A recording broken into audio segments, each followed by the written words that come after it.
Have you ever wondered what our world looked like millions of years before?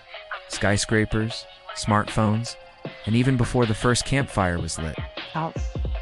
Let's journey back in time, not just thousands, but for million years, to a world that was both alien and strangely familiar.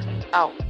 This is the Pliocene epoch, a time of giants, vast savannas, and the very first whispers of our own human story. Forget the world map, 4 million years ago, the continents were still settling into their final positions. The land bridge connecting North and South America had just formed, triggering massive changes in ocean currents and climate. The Earth was warmer and wetter than today. Imagine vast, sweeping grasslands, similar to the modern African savanna, but stretching across continents.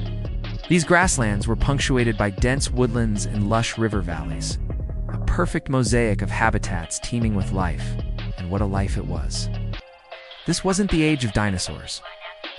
They had vanished long ago. This was the age of mammals, and they were supersized. Picture this: giant ground sloths, some as big as elephants, lumbering through the forests. Herds of three-toed horses, smaller than their modern cousins, grazed on the plains, always wary of the predators that lurked nearby. And what predators they were. We're talking about saber-toothed cats with canines like daggers, and giant, like dogs that could crush bone with a single bite. The oceans were equally impressive, home to the megalodon, a colossal shark that could swallow a small whale whole. It was a world of epic proportions, a brutal and beautiful struggle for survival. Amidst this gallery of giants, a new story was beginning, a quieter, more subtle one. In the woodlands of East Africa, a group of apes was taking a monumental step. These were the Australopithecines, our distant ancestors.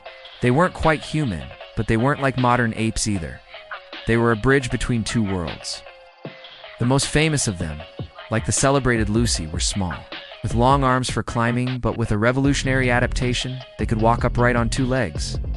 Why was walking upright so important? Bipedalism was a game changer. It freed up their hands. While they weren't crafting tools just yet, their hands were now available for carrying food, holding infants, and gesturing. Standing tall also allowed them to see over the tall grasses of the savanna, spotting both food and danger from a distance. It was a more energy-efficient way to travel long distances, a crucial advantage in a landscape where resources were spread out. This simple change in posture set our lineage on a completely new evolutionary path, a path that would eventually lead to us. Life for these early hominins was tough. They were not at the top of the food chain. They were scavengers and foragers, gathering fruits, nuts, roots, and maybe the occasional small animal or leftover scraps from a predator's kill. Their brains were only slightly larger than a chimpanzee's, but their social bonds were likely strong. Living in groups offered protection and a better chance to find food. Every sunrise brought new challenges. Every footprint they left in the ancient volcanic ash was a testament to their resilience. It's from these humble, primal beginnings in a world of giants that the incredible journey of humanity truly began. Thank you so much for joining me on this incredible journey back in time. If you found this as fascinating as I do, please hit that like button.